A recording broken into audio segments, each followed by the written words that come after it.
I've just finished playing an absolutely fantastic game that taps into so much nostalgia and youthfulness for someone that's been around on the internet for several decades that I have to do a video to kind of explain exactly why I love it, but it needs to be preluded with a bit of a ramble, so I'm sorry in advance. For someone who is turning 40 next year and anyone else who's just as old as me or older, you'll remember a time pre-social media ever existing on the internet. And this will be pre-Twitter, MySpace, Facebook. And this was when you had small dedicated internet forums that were all about very specific niches. And you'd be so excited that you found other people talking about things that you liked. You didn't really have time to row or get angry or get into factions with each other.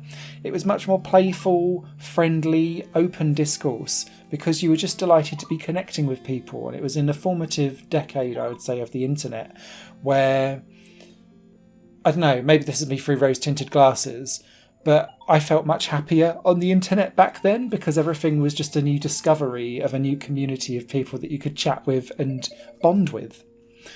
Videoverse taps into this absolutely by placing you back in 2003 as a teenager who's got this console, a fake one called the Shark.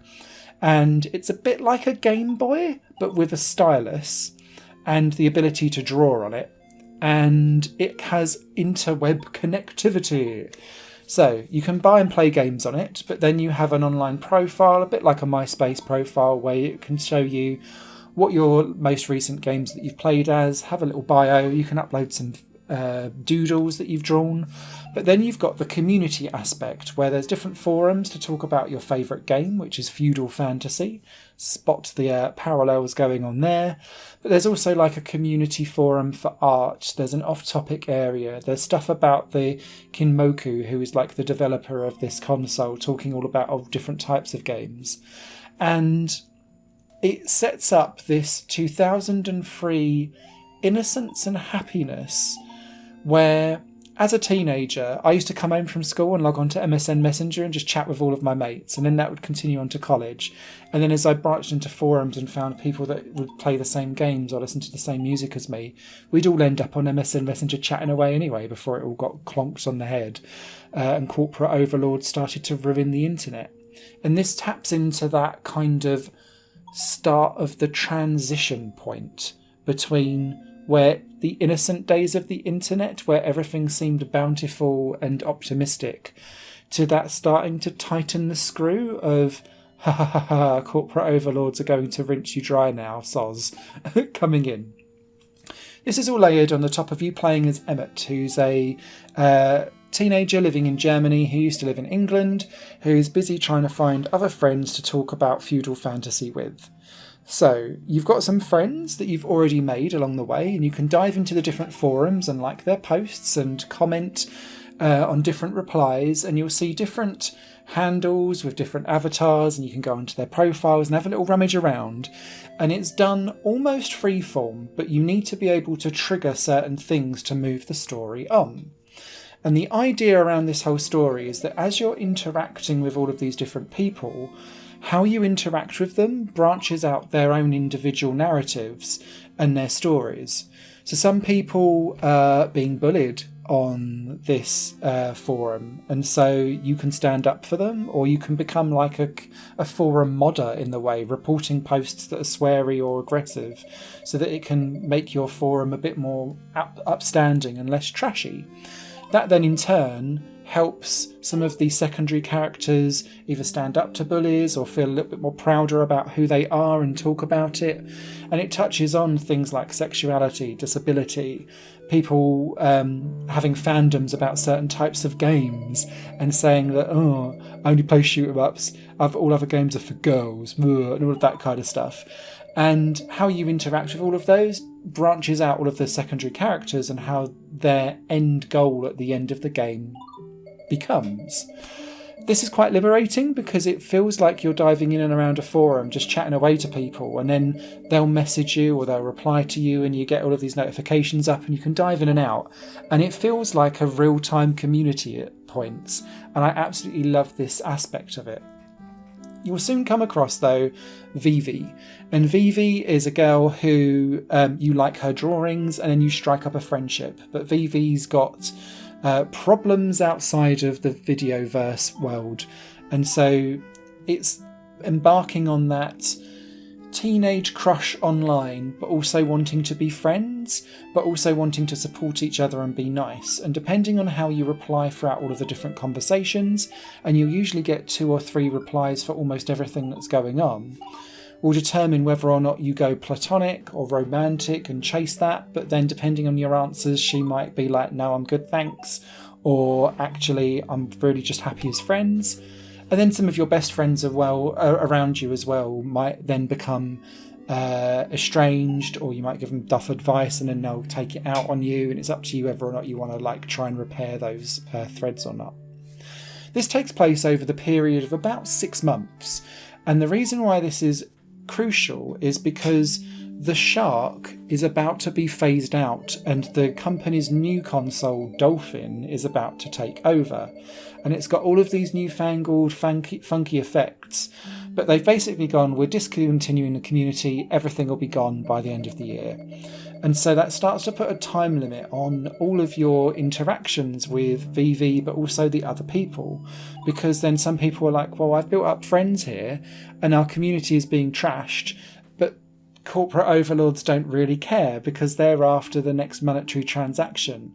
And it does a real deft like reenactment of people going, oh, I can't wait to go and get the new stuff, and you've got the factions of people who are like, yeah, I'm going to get it for Christmas, whatever, and other people who are just really devastated around the community being lost and trying to like salvage their friends. I found it really tapping into how I feel about digital culture in general, where everything is treated as being so ephemeral and we just don't look after the communities, the people that we talk to online, foster those friendships in a way that means that you actively go out of your way to look after them and care for them.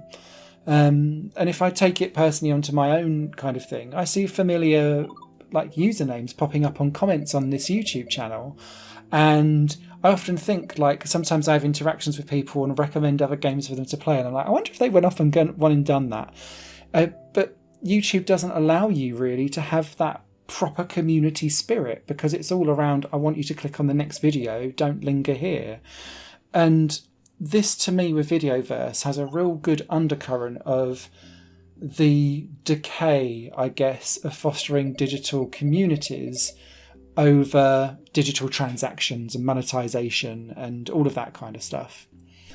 So, through this whole microcosm, you're busy having a romantic teenage crush, general like high school drama with people being like, oh, I fancy that person, oh, I want to play that game, oh, I'm too poor, whilst also just liking and reporting posts and being a community forum mod. So it's really unique. It is a visual novel that just is constantly branching off everywhere. There's no actual like gameplay, quote unquote, to do apart from choosing your dialogue choices and deciding what you want to do with different characters, because not everyone is nice and not everyone will be able to be brought to a satisfying end point. So you'll need to make decisions on who you trust and who you don't. So there is definitely replayability here. But I've just never come across a game that has made me feel so nostalgic for early forums of like circa 2000 and that kind of digital community. And Videoverse does that so well. Add on a really chilled out soundtrack in the background, a really well written story, the fact that you have so many different options to choose, and depending on what you read on all of the forums, Emmett, the character that you're playing, picks up like words of wisdom from other people's forum comments, and then it's up to you whether or not you want to start using some of those words of wisdom in your conversations with your mates. And some of them can send you down a rabbit hole that is like for no good whatsoever. Some of them are actually very worthwhile. And so again, it feels like a fascinating just branching narrative trapped in 2003's aesthetics and digital capability. And I just, two thumbs up all the way. If I was to be critical about Videoverse, it would be that sometimes you can wander into a dead end and not know what to click next to trigger the next bit of the story. And so you might be left hanging for a while, but invariably I was so busy clicking into everything and just seeing what was going on. The 6 to 7 hours that it took me to get through the story mode was like more than interesting and kept me very engaged all the way through. And so, yeah, apologies. This might not be the most cohesive review of why I think a game is fantastic, but I hope it kind of conveys the emotional nostalgia that this game tapped into, because I've not really had anything else play like this, and it's truly a unique experience, I'd say. Videoverse is out on PC now. It's from the dev behind One Night Stand, but this is by far and away a much huger, more expansive, and for me, a much more engaging and better produced game overall. And so this for me absolutely trumps One Night Stand, even though I found that quite an interesting curio. Take care.